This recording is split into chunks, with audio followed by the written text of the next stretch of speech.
permettez que je vous présente, voilà, le code secret francophone. Voilà, vous pouvez le commander sur le site. Ok, c'est très important.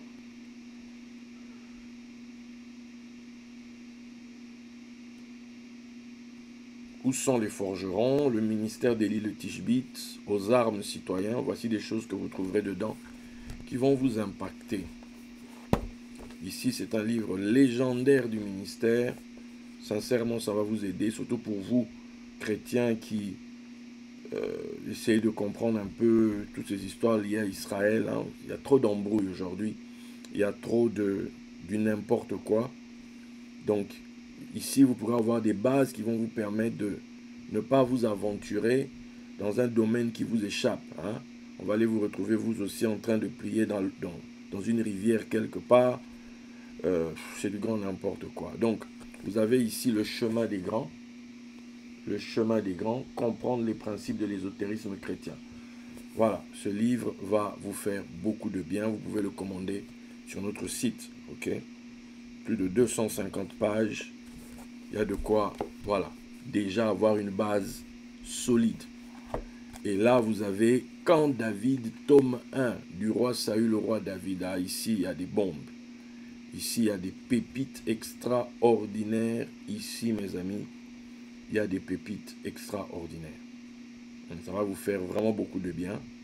Vous le trouverez aussi sur notre site, Quand David. Hein? Voilà.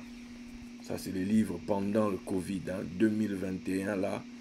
Voilà, Dieu nous a donné une pépite, une révélation. On a eu un programme et voilà. Ça va vous faire beaucoup de bien. Ok? Et le tout dernier qui vient de sortir, Manifestation des fils de Dieu, mode d'emploi. Vous pouvez l'avoir sur notre site aussi. Hein? Vraiment, ça va vous faire beaucoup de bien. 120 pages. Ça va beaucoup vous aider. Manifestation des fils de Dieu, mode d'emploi.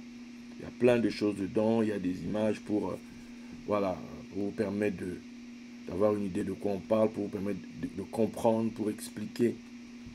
Voilà, ça va vraiment vous faire beaucoup de bien. Tous ces livres, évidemment, vous les avez en format papier, mais aussi en format numérique. Courez sur notre site et passez vos commandes. Mon peuple périt, pas à cause des démons, mais mon peuple périt parce qu'il lui manque la connaissance. La connaissance, mes très chers amis, est primordiale dans cette affaire. Ok? Bien. Maintenant, passons à notre message. Le salut d'Ésaü. De quoi est-il question? Salut d'Ésaü, salut d'Édom, on parle de la même personne. Bien. Comment Dieu va me faire commencer ce soir? Parce que j'en ai déjà parlé là tout à l'heure.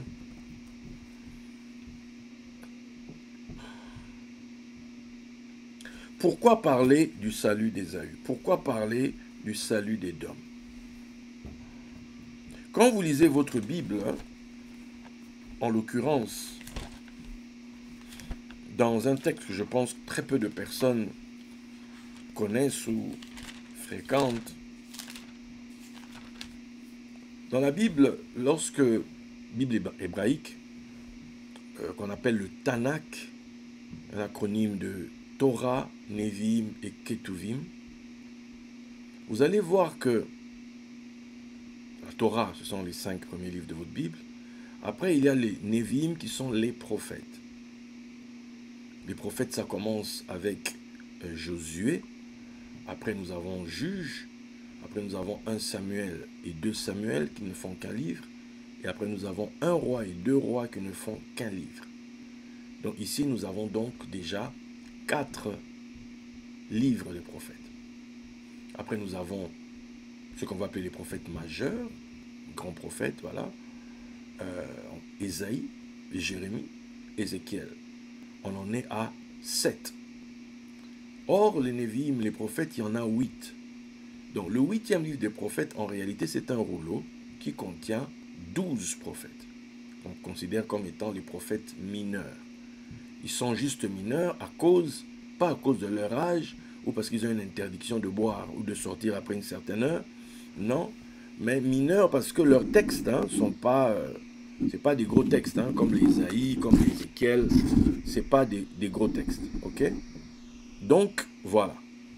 Maintenant, parmi ces prophètes mineurs, vous allez voir qu'il y en a un qui s'appelle Abdias en français, mais dans sa forme hébraïque, c'est Obadia ou Ovadia. Ok?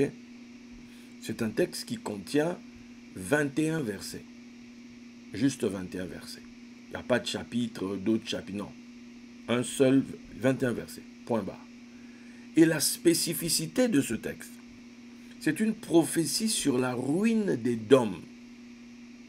C'est une prophétie sur la destruction, sur la ruine, sur la chute des dômes.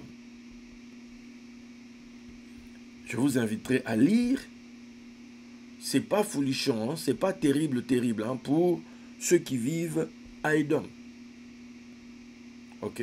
C'est pas terrible. C'est dans ce fameux texte, justement, où, sur la fin, au verset 20, on va nous parler de Sarepta. On va nous parler de Sepharad. C'est ici qu'au niveau prophétique, on va retrouver la France avec Sarepta et l'Espagne avec Sepharad. C'est dans ce texte d'Abdias en réalité. Ok? Donc, ce texte d'Abdias, quelque part, prophétiquement, scelle le jugement, scelle le destin, on pourrait dire, prophétique d'Édom. Maintenant, d'un point de vue historique, une trentaine d'années après cette prophétie, les Babyloniens sont venus et ont détruit le royaume des Édomites. Ok? Et ils se sont un peu dispersés là, et puis plus tard, les peu qui étaient restés vont se regrouper, on va les appeler les Iduméens. Et c'est parmi ces Iduméens-là qu'on va retrouver Hérode le Grand, qui va régner sur Israël. Donc, en réalité, quand Jésus arrive dans la trame biblique linéaire historique, en fait, la royauté d'Israël est exercée par l'Idumée, par un Iduméen, par, on va dire, un Édomite. Ok? Maintenant, quand vous lirez donc Ovadia, vous allez donc voir que il y a un jugement sur Esav. Esav, c'est Édom. Okay? Quand je dis Esav, c'est Ésaü. Il y a un jugement. On peut dire ici que c'est la colère, puisque vous verrez, on dit, voilà, le jour où, quand il y avait la ruine de ton frère, ne te réjouis pas au jour du malheur de ton frère, ne te réjouis pas sur les enfants de Juda au jour de leur ruine, n'ouvre pas une grande bouche au jour de la détresse, n'entre pas dans les portes de mon peuple au jour de sa ruine, ne répète pas ta vue de son malheur, ne porte pas la main sur ses richesses au jour de sa ruine, etc. Ok? Donc on lui en veut en fait. Dans d'autres textes que vous lirez dans d'autres textes de la Bible, vous verrez bien que Édom a prêté main forte à Babylone. Édom se moquait des Juifs pendant que Babylone les détruisait. Au contraire, ils ont même participé pour aider, etc. D'autres textes diront même qu'en 70, lorsque les Romains sont venus, ils étaient aussi là, soi-disant ils allaient aider, mais dans la bataille, ils ont fait quelque chose, ils ont commencé à tuer des Juifs, etc. Bref, donc entre Esav biologique et Jacob, c'est des frères, c'est des frères. Si on doit remonter jusqu'à Isaac, leur père. Mais ça ne va pas. Mais si on doit se limiter d'un point de vue historique, le royaume d'Édom a déjà été détruit. Ok? Mais vous vous doutez bien que c'était qu'une histoire dans le passé, on n'allait pas en parler aujourd'hui. Le truc qu'il y a, c'est quoi? C'est que dans la tradition juive, on nous explique que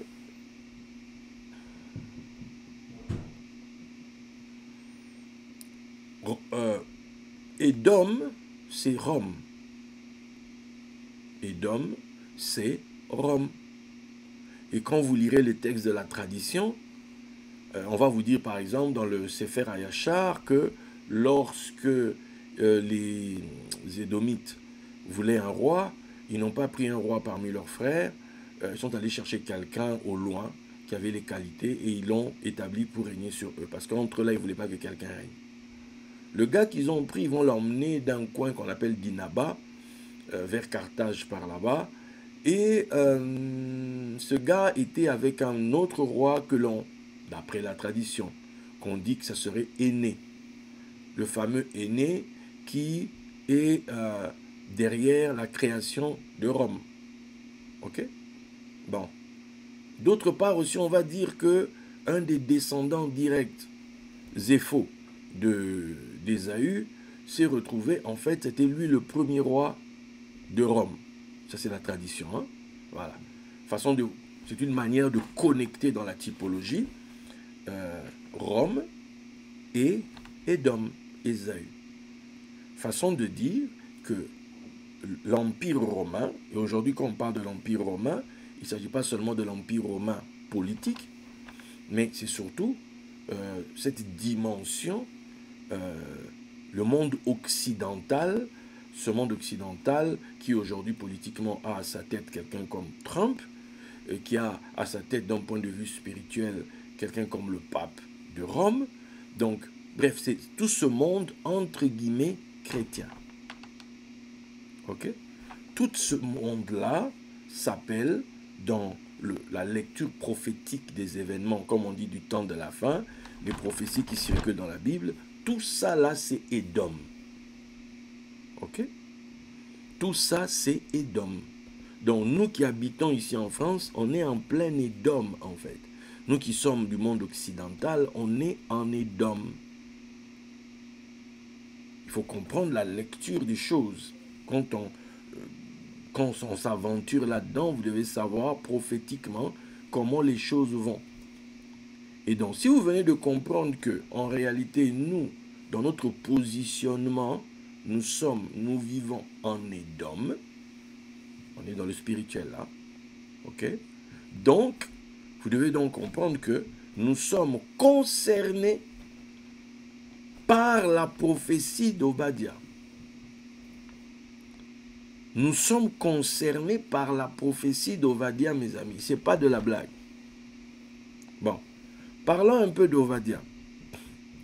D'un point de vue historique, on ne dit pas grand-chose sur lui. Mais quand c'est comme ça, il faut se tourner vers la tradition. La tradition nous fait dire que, la tradition orale d'Israël nous fait dire que Obadiah, ou Abdias, c'est le même que celui qui était au service d'Akab, à l'époque où Akab était avec Jézabel, où on voulait tuer les prophètes. Donc lui, il était quelqu'un qui travaillait pour le coup à la cour du roi. Il était bras droit du roi Akab, et c'était lui qui avait caché 100 prophètes pour qu'on les tue pas. Il les cachait 50 par 50. Ok, ça c'est de 1. De 2, on nous dit que c'est la même personne que celui qui a prophétisé là. Là, vous avez dit, mais qu'est-ce que ça a à voir? Le gars, il prophétise. Bon, non, suivons. Ce monsieur, quand il rencontre, dans le texte, il rencontre Élie, il va l'appeler mon maître. Et puis en lui parlant, il dira, ton serviteur, en parlant de lui, il est serviteur d'Élie.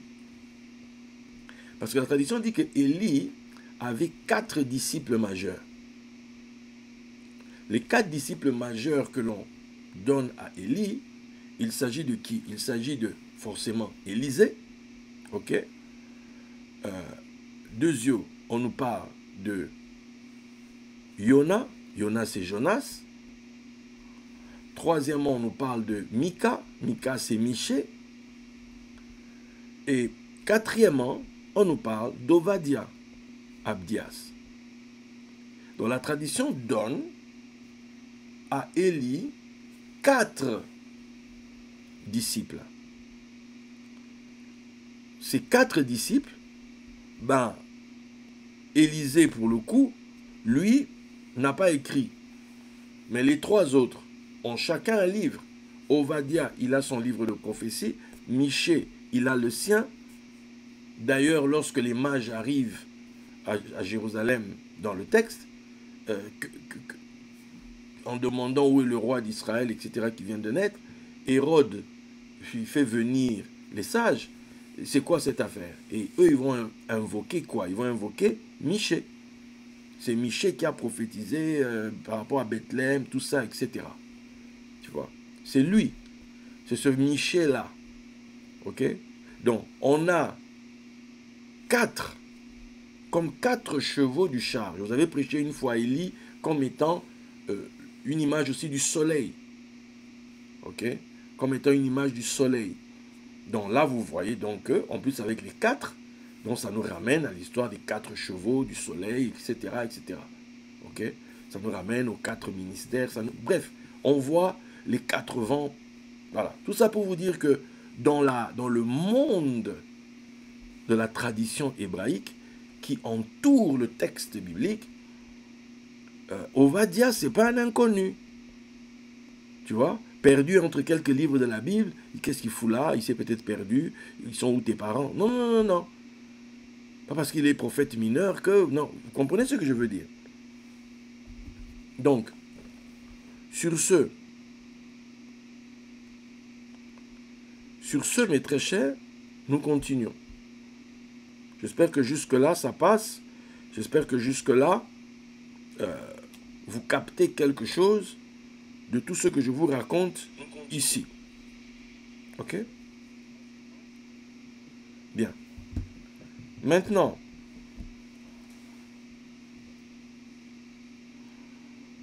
nous vivons donc en Édom.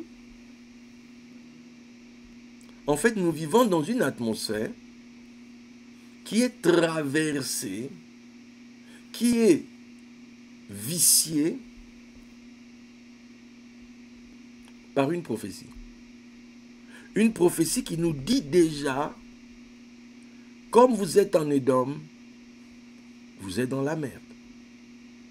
Ah oui, vous êtes dans la merde. Donc, d'ailleurs, dans le moment où Jacob voit les anges descendre et puis monter, on nous parle, dans la tradition, on va te dire qu'il avait vu les 4 grands empires, les différents exils que le peuple d'Israël connaîtrait dans l'histoire. Et le tout dernier, c'est Édom. D'où pour les Juifs, ils étaient donc dans cet exil qui est le plus long en fait. Alors, quand aussi vous entendez de l'autre côté, ils vont vous dire, non, c'est Édom, ils ne veulent pas trop en parler, mais au fond, ils savent qu'il y a Ovadia qui a parlé. Donc, maintenant, quand il y a une prophétie, quand il y a une parole qui a été dite à notre rencontre, pour le coup, il faut dire ça comme ça, une parole à l'encontre d'Édom est déjà sortie. C'est là. Une parole qui, quelque part, harcèle,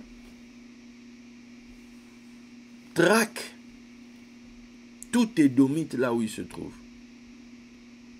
Ceci nous fait penser à quoi? Ceci nous fait penser au fait que lorsqu'il y a eu l'histoire de la bénédiction et que Jacob a récupéré la bénédiction d'Isaac à la place d'Ésav, celui-ci a juré de le tuer. D'où il fallait exfiltrer le soldat Jacob, donc il fallait le faire sortir de là et le faire fuir au loin. Mais Ésav, il n'a pas lâché l'histoire. Il n'a pas lâché l'histoire. Parce que quand Jacob revient, plus de 20 ans plus tard, Ésav l'attend. Ésav vient avec 400 personnes, une troupe bien comme il se doit. Ils viennent pour en finir avec le voleur.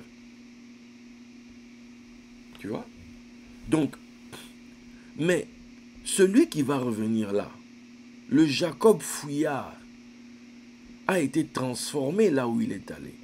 Le Jacob fouillard a vécu quelque chose là-bas qui a fait que, en revenant, lorsqu'il a ce fameux combat, le combat là, c'est avec qui? Ben, c'est avec l'ange des Saves qui veut le détruire. Parce que le combat est au niveau d'abord spirituel. Cette fameuse colère qui était là, qui attendait son heure. C'est comme lorsque Moshe fuit l'Égypte, il fuit, on dit, ne craignant pas la colère de Pharaon, etc. Oui, mais en attendant, il s'est barré. C'est bien de dire, je ne craignais pas la colère de Pharaon, mais il faut rester sur place, mon ami. Non, il a fui l'Égypte. Il est allé trouver refuge chez l'autre là-bas. Bon, la tradition dit qu'il est là-bas, en Éthiopie, hein? Mais, raison biblique,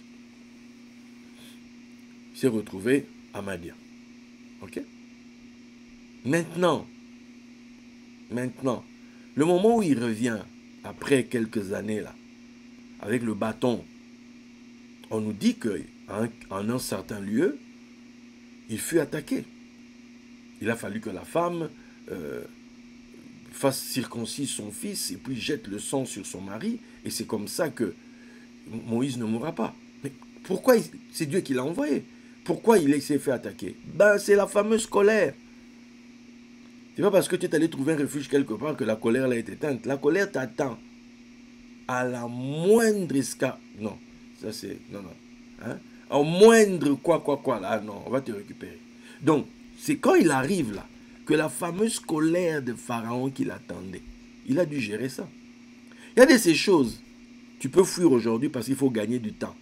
Mais quand tu gagnes du temps, gagne ça bien. Gagne ça bien. Parce qu'un jour, vous allez vous retrouver, comme on dit, phare à phare, yeux dans yeux, face à face.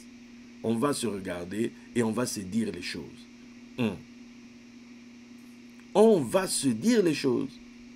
Et pour le coup, ici, quand Jacob, lui, après 20 ans, revient, il fait maintenant face à cette fatwa qui le poursuivait, cette colère d'Ésaü, il fait maintenant face à ça. Il fait face à ça et à ce fameux combat. Mais regardez bien l'issue de ce combat.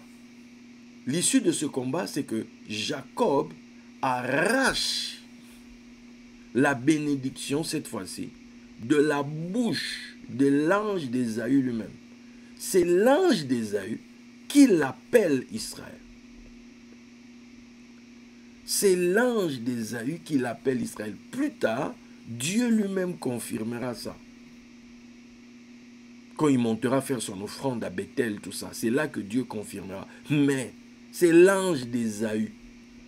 Genre, l'ange de ton ennemi change ton nom. On ne fait jamais attention à cette affaire.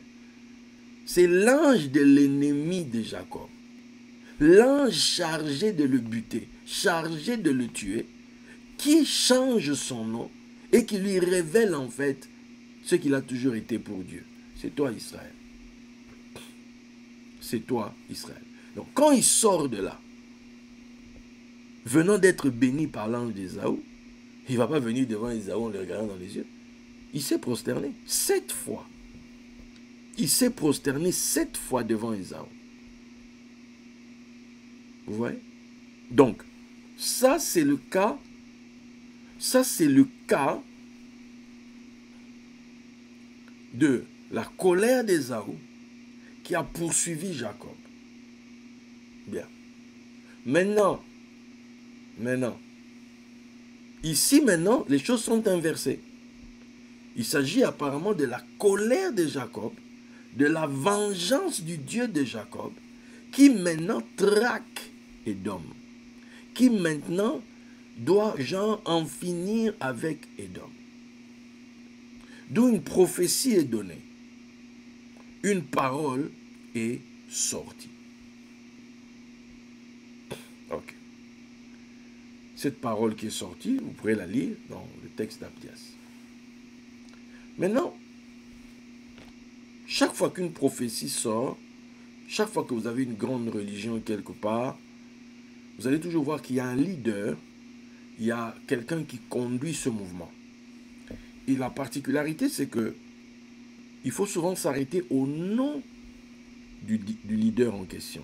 Il faut pouvoir s'arrêter au nom de la personne qui conduit. Parce que le nom de la personne est tout un programme. En fait, c'est le nom de la personne qui est le programme. Souvent, tout le reste autour, c'est les chemins pour y arriver, c'est les mises en place de ci, de ci, de ci, de ça. Tu vois? Pour les chrétiens, c'est Yeshua. Parce qu'il sauvera. Dans le programme, il est connu. On vient là, c'est pour le salut. On vient là, c'est pour le salut. Dès que je... Yeshua, c'est pour être sauvé. C'est pour être sauvé. Ne m'emmène pas autre chose. Non, moi, tu sais, toi, là. Non, non, non, non, non. C'est pour le salut. Tout le reste qu'il y a autour, c'est le système. C'est un système qui est mis en place, qui met quelques, voilà, des barrières de ci, de ci, de ça. Tu prends le système des Juifs. Qui est la base? C'est Moshe. Moshe. Parce que on l'a tiré des eaux. Or, les eaux, là, ce sont les nations.